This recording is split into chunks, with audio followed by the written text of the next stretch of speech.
This is my little clay architecture house. It's got a little pond. It has a little bridge there. And then I even put my name on the back. Look at that. Welcome. All right. And then I also have little trees, but they need to get glued on. So there's my little trees. What we are making is we are using clay to make architecture. You get to choose what buildings or architecture you want to put onto your little slab. So let's start with this. This is a canvas board. Here are the tools we're going to be using. Uh-oh, I just dropped stuff on the steam room floor. Don't tell Mrs. Kress. Okay, you've got your clay caddy right here. Oh, I got to sit in a chair because my knees are getting old. Okay, so this is our clay caddy. Grab it like this. This is our slip. When you get it, it's going to have a lid on. But this end's going to be heavier because it's going to be filled with liquid clay. Ba-bam. Over here on this side, you've got a dish with a little sponge.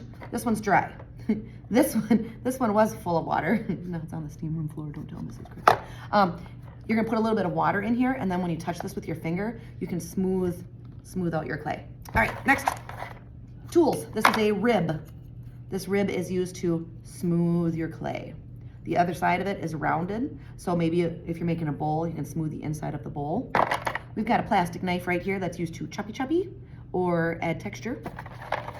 Toothbrush in case you forgot to brush your teeth this morning.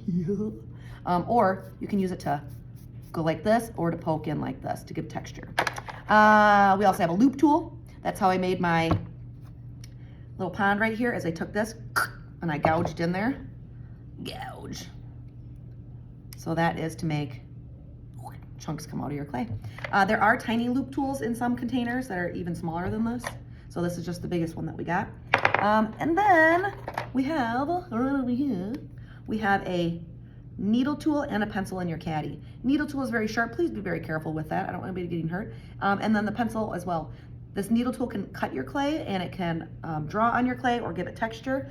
This one can draw on your clay and give it texture as well. Don't forget the back ends of them. You can poke these in to do different, like little itty bitty round shapes and things. Maybe like the hole of a tree, you can stick in there. And then also don't forget about like this part here. If this rolls onto your clay, that will give a really cool texture as well. Don't forget about the end of this knife as well. Anything can be used for clay. These are just happen to be what's in your bin. If you push this into your clay, gosh, that would be a really cool like top of a building.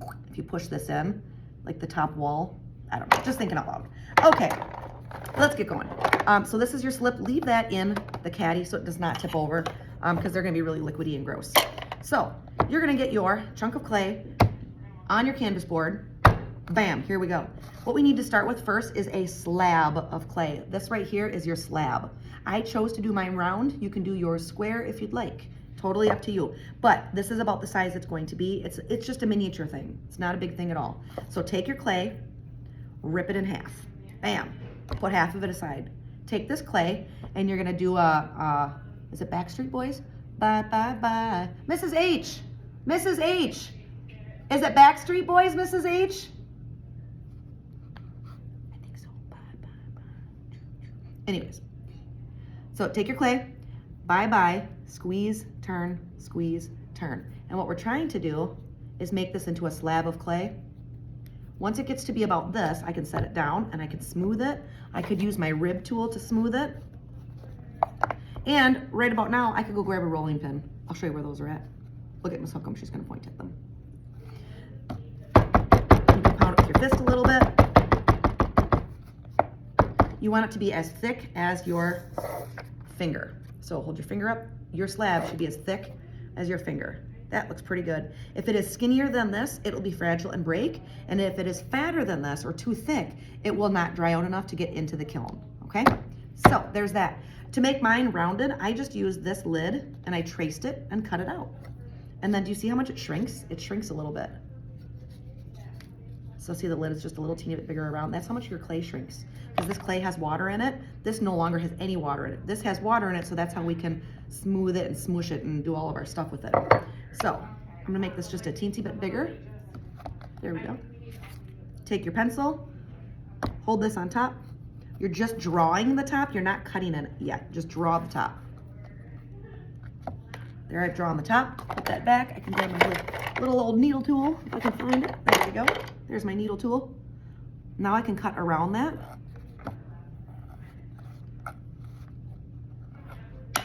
There we go, perfect. Love it. So now this is the right size. If you don't want yours to be round, you could grab a Post-it note, or you could grab a paper and make it perfectly square, and you could trace that, but it has to fit like about like this size. Or maybe it's oblong or a different shape. Maybe it's organic. So organic meaning like maybe you drew it like a kidney bean shape or a different shape, okay? But you get to choose. So once you have your slab of clay done, now you get to think about what type of architecture you want to do. So I used to have this as you could just make a fairy house only, or like a little building, but I'm gonna open it up and let you guys choose what you wanna do. To start something like this, we started with little squares of clay and we put them on top of here. This isn't too much thicker than my finger, so this little square of clay was fine.